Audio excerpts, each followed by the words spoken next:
ডক্টৰে কৈছে everything is okay. ভালে ভালে 3 মাহৰ এটা ষ্টেপ কমপ্লিট হৈ গ'ল। এতিয়া ছেকেণ্ড ফেজ ষ্টাৰ্ট হ'ব লৈছে। মই জানো আমাৰ সকলো ভাল হ'ব, কাৰণ তুমি মোৰ লগত আছা যে। মইতো আছোৱেই, কিন্তু ডক্টৰে কৈছে এইখিনি সময়ত ফেমিলি মেম্বাৰ্ছৰ লগত চামিল হৈ থাকিব লাগে, মানে এটা ভাল পৰিৱেশত। কিন্তু ডক্টৰেতো নাজানে ন যে আমাৰ কোনো ফেমিলি মেম্বাৰ নাই। বাদ দিয়াহে, নালাগে আমাক কোনো ফেমিলি মেম্বাৰ। আমি দেখোন নিজে ফেমিলি এটা গঢ় দিবলৈ গৈ আছো এতিয়া। চন্দন, আমাৰ সন্তানটোক দেখোন নিজৰ বুলি চিনাকি দিবলৈ কোনোৱে নাই। না তোমাৰ কোনোবা আছে, না মোৰ কোনোবা আছে। থকাত তোমাৰো আছে, মোৰো আছে, কেৱল আমাৰ যোগাযোগহে নাই। যোগাযোগ কৰা ভাল হ'ব নেকি? কি জানিবা সন্তানটোৰ মৰমতে তোমাৰ মা দেউতাই আমাক একচেপ্ট কৰি লয়। নিজৰ জেদ আৰু অহংকাৰৰ বাবে মুকেই তেওঁলোকৰ নিজৰ সন্তানকে নিজৰ কাষৰ পৰা আঁতৰাই পঠাব পাৰে। এতিয়া বোৱাৰীয়েকৰ সন্তানক নিজৰ কৰি ল'ব। তুমিও যে কি কথাবোৰ ভাবিছা। চোৱা, হ'বওতো পাৰে তেওঁলোকতো ককা আইতা হ'ব ন। তেওঁলোকে মাক বাপেকে হৈ থাকিব নোৱাৰিলে আৰু তেখেতসকলে এতিয়া ককা আইতা হ'ব। প্লিজ চন্দন, আমি এবাৰ যাম দিয়া, সন্তানটোৰ বাবে আশীৰ্বাদ বিচাৰি যাম। মই জীয়াই থকালৈকে তালৈ নাযাওঁ। তাত তোমাক অপমান কৰি পঠিয়াইছে। মই মোৰ নিজৰ অপমান সহ্য কৰি ল'ব পাৰিম, কিন্তু তোমাৰ অপমান মই কেতিয়াও সহ্য কৰিব নোৱাৰো। প্লিজ চন্দন, তথাপিও এবাৰ গৈ চোৱাত আপত্তি ক'ত আছে তুমিয়ে কোৱাচোন। কেতিয়াবা যদি মই মৰো তুমি যাবা, কিন্তু মই জীয়াই থকালৈকে তালৈ যোৱাৰ নাম নল'বা। এতিয়া যে মোৰ এনেকুৱা লাগে চন্দন যে সোনকালে মৰিব, সি সেইটো কথা জানিছিল। সেইকাৰণে চাগে সি নথকাত মই কি কৰিম কি নকৰিম সেই কথাবোৰ মোক মাজে মাজে কৈছিল। চন্দনে হয়তো মৃত্যুক বিশ্বাস কৰি লৈছিল। মই কিন্তু মৃত্যুক অবিশ্বাস কৰিবলৈ লৈছিলোঁ। সেইকাৰণে চন্দন গুচি যোৱাৰ পাছতো সি ঘূৰি অহাৰ অলেখ কল্পনাৰে চহৰত য'ত ত'ত মই ঘূৰি ফুৰিছিলোঁ। মোৰ ধাৰণা আছিল কি জানিবা এদিন ক'ৰবাত মই চন্দনক লগ পাই যাম। মোৰ অন্তৰে কান্দি কান্দি তাক মাতিছিল, আহা অ চন্দন, প্লিজ মোৰ কাষত এবাৰ আহা। মই বৰ অকলশৰীয়া হৈ গৈছোঁ। মোৰ বৰ ভাগৰ লাগিছে চন্দন। এবাৰ আহি তুমি ৰেষ্ট ল'বলৈ কোৱা না। আহা না এবাৰ।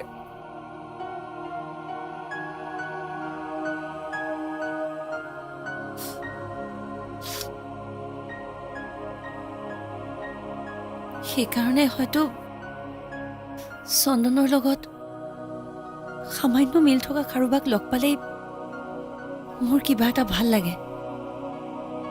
মই তেওঁৰ কাষ চাপি যাওঁ। কিন্তু চন্দনৰ সেই মনটোক মই কাৰো মাজতেই বিচাৰি নাপাওঁ জানা। ত্ৰিদীপ, আদিত্য, ভাৰ্গৱ, সম্ৰাট সান্যাল, চবৰে মাজতে মই চন্দনক বিচাৰি ফুৰোঁ। আৰু মানুহে মোক উপাধি দিয়ে মই চৰিত্ৰহীনা। এই মহুৱা ৰয় এক ৰহস্যময় নাৰী।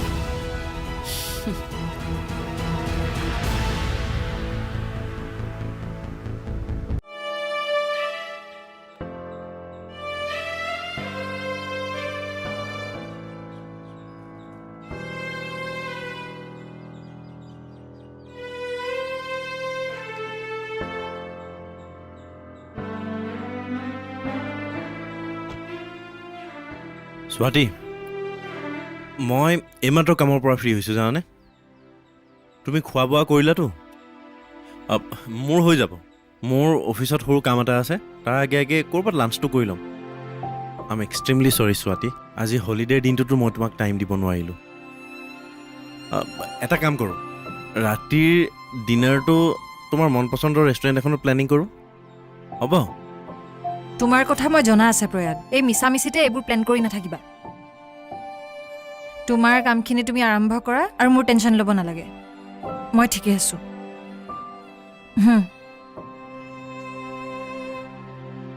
হাজবেণ্ড আজি হলিডে মোৰ লগত টাইম স্পেণ্ড কৰিব নোৱাৰি দুখ কৰিছে আৰু ৰাতি মই ভাল পোৱা ৰেষ্টুৰেণ্ট এখনত ডিনাৰ কৰাৰ কথাও কৈছে তোমাৰ হাজবেণ্ডে কিন্তু হলিডেটো বহুত মিছ কৰিছে তেওঁ মিছ কৰিছে নে নাই মই নাজানো কিন্তু তুমি নহা হ'লে মই আজি একদম অশান্তিত পাৰ কৰিলোহেঁতেন গম পোৱা নে অশান্তি কিয় বন্ধৰ দিনত তেওঁৰ লগত সময় কটাবৰ মন যায় দিয়াচোন কিন্তু আমাৰ মহাপুৰুষৰ সময় ক'ত তেওঁ আচলতে তোমাৰ এই অকলশৰীয়াখিনি ফিল কৰিব পৰা নাই ক'ত পূৰ হ'ব তেওঁতো মানুহৰ মাজতেই ব্যস্ত ঠিকে কৈছা তুমি এটা কাম কৰিব পাৰা তেওঁ ফ্ৰী হৈ ঘৰত থকা দিন এটাত তুমি কিবা কাম লৈ বাহিৰত ওলাই যাবা তেতিয়াহে বুজি পাব অকলশৰীয়া হৈ ঘৰত থকাৰ মজাটো কি আচলতে যি বোকাৰ ফালে গৈ থাকে তাকতো বুজাই দিবই লাগিব যে বোকা গাত লাগিলে কিমান দিগদাৰ হ'ব পাৰে তুমি চন্দনকো এনেকৈ বুজাইছিলা নেকি টিট ফৰ টেট আচলতে চন্দনৰ ব্ৰেইনটো ইমানে চোকা আছিল যে মই তাক কি বুজাম সিয়ে মোক জীৱনৰ কথাবোৰ বুজাই থৈ গ'ল সকলো মানুহৰে জীৱনৰ ধাৰণাবিলাক বেলেগ বেলেগ সেইবাবেই চবৰে ভাল লগা বেয়া লগা অৰ্থাৎ টেষ্টবিলাকো বেলেগ বেলেগ তুমি যে ইমান পাতনি মেলিছা কি ক'ব খুজিছা চিধা চিধিকৈ কোৱাচোন মই ক'ব বিচাৰিছোঁ যে তুমি মোৰ চব কথাতে চিধা চিধি ছাপোৰ্ট কৰি নিদিবা মানে মোৰ ভাল লগাটো তোমাৰ ভাল নালাগিবও পাৰে অ' চন্দন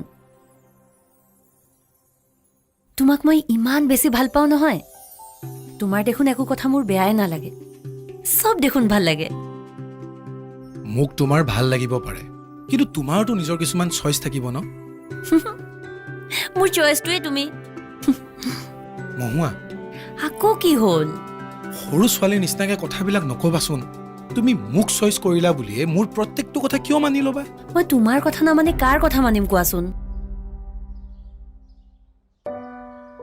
মা পাপাৰ কথাটো নামানিলোৱে আৰু নিজৰ বুলি ক'লে আন কোনোবা নাই যাৰ কথা মই মানিম গতিকে তোমাৰ কথাটো মানিবই লাগিব চোৱা মহুৱা জীৱনৰ যুদ্ধখনত সকলো মানুহে কোনোবাখিনিত অকলশৰীয়া গতিকে মানুহৰ কিছুমান একান্ত নিজৰ সিদ্ধান্ত থকাটো উচিত মোৰ কাৰণে মোৰ নিজৰ বুলিবলৈ একোৱে নাই সকলোবোৰ মোৰ তোমাৰ লগতে জড়িত হৈ আছে যি আছে সকলো আমাৰ আমি হৈ আছো আমি হৈয়ে থাকিম হ'ব দিয়া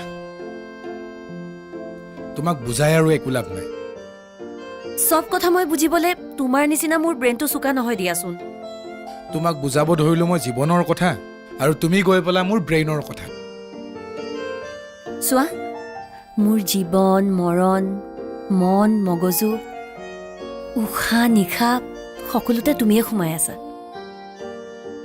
তোমাৰ বাদে মই একোৱে নাজানো সেইকাৰণে তোমাৰ বাবে চিন্তা হয় মোৰ বাদে যে একোৱেই নাজানা একোৱেই নিচিনা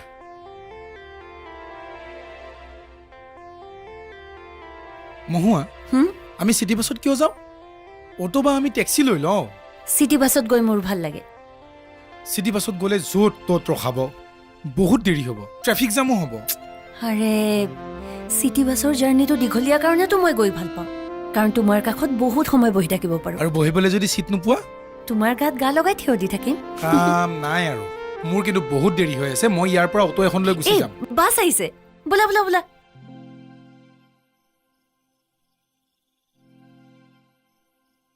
কালিৰ পৰা মই তোমাক অলপ টাইম দিব নোৱাৰিম কাইলৈৰ পৰা মোৰ নাটকৰ ৰিহাৰ্চেল আৰম্ভ হ'ব ৰিহাৰ্চেল ৰাতিয়েহে হ'ব দিনত দিনত আৰু বেলেগ কাম কৰিব নালাগে তোমাৰ লগত ঘূৰি ফুৰিলে মোক ভাত কোনে খুৱাব আৰে বাবা তোমাৰ দেউতা ইমানো দুখীয়া মানুহ নহয় যে তোমাক ভাতকেইটা খুৱাব নোৱাৰিব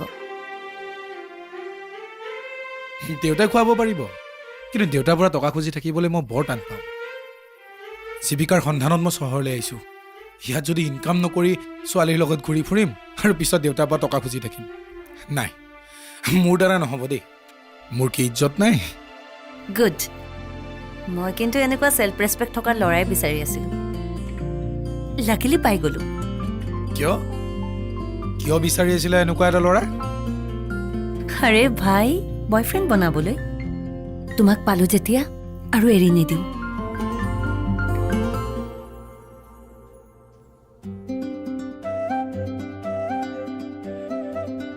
হাই মোক ইমান টাইম কিয় ৰখাই থৈছা মই যে ইয়াত ৰখি আছো তুমি পাহৰি গলা ন 12 বজাৰ পৰা ৰখি আছো চৰি অলপ দেৰি হৈ গ'ল অলপ দেৰি নহয় 1.5 ঘণ্টা দেৰি আৰু 1.5 ঘণ্টাত এজন মানুহে কিমান কাম কৰিব পাৰে জানা ৰ'বা ৰ'বা মই গৈ আছো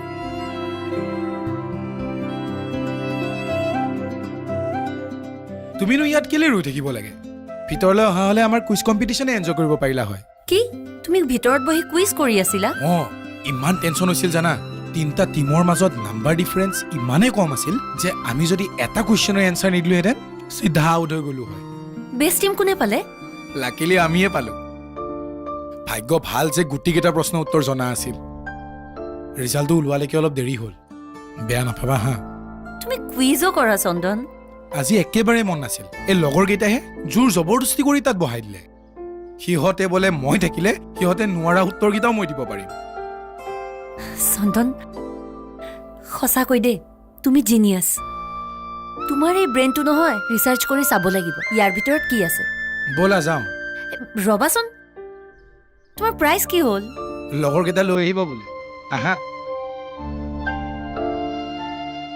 চন্দনৰ ব্ৰেইনটো কিন্তু সঁচাকৈ বহুত চোকা আছিল কুইজৰ প্ৰশ্নৰ উত্তৰবোৰ তাইৰ জিভাৰ আগত মুখস্থ আছিল সি কুইজত গ'লে বাকী টিমৰ ল'ৰাবোৰে কনফাৰ্ম আছিল যে সিহঁতে হাৰিব নাটকৰ ডাইলগবোৰো দুবাৰমান চালে মুখস্থ হৈ গৈছিল এনেকুৱা চোকা মনৰ মানুহ হ'লে ACS নহ'লে IAS হ'ব লাগে জানা চন্দন গুচি যোৱাৰ পিছত মোৰ কান্ধৰ পৰা হাত দুখন নাইকিয়া হৈ গ'লো বাৰু এতিয়া যাওঁ দিয়া আজিৰ দিনটো তোমাৰ ইয়াতে গ'ল কিন্নৰীয়েও চাগে মাকলে বাট চাই আছে তোমাৰো হাজবেণ্ড আহিবৰ সময় হ'ল আহিছোঁ দিয়া বাই বাই আকৌ কেতিয়া লগ পাম মহুৱা ইমান দিনটো মোৰ যেতিয়া মন গৈছে তেতিয়া আহি তোমাক লগ কৰিছোঁ নেক্সট তোমাৰ যেতিয়া মন যাব তেতিয়া আমি লগ হ'ম ঠিক আছে চলো বাই বাই বাই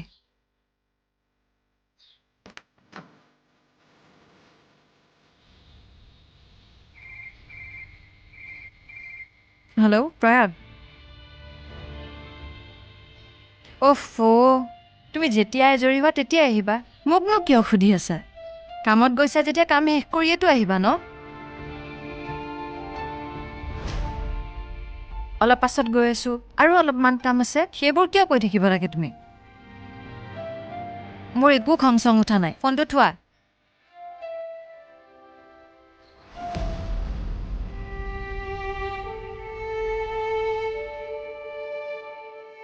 মই জানো প্ৰয়াগক কিবা বুজাবৰ প্ৰয়োজন আছে কিয় বুজাব লাগে মই মোৰ গধুৰ মনটোক দেখি মোৰ অভিমানবোৰ দেখি সি নিজে কিয় বুজি নাপায় মোৰ নিসংগতা এই ফ্লেটটোৰ মাজত নিজকে নিজে কিমান সংগতি জীৱন কটাম এই যা নেভাবো এইবোৰ কথা প্ৰয়াগৰ কথাওতো হয় টকা পইচা নহ'লে জানো চলিব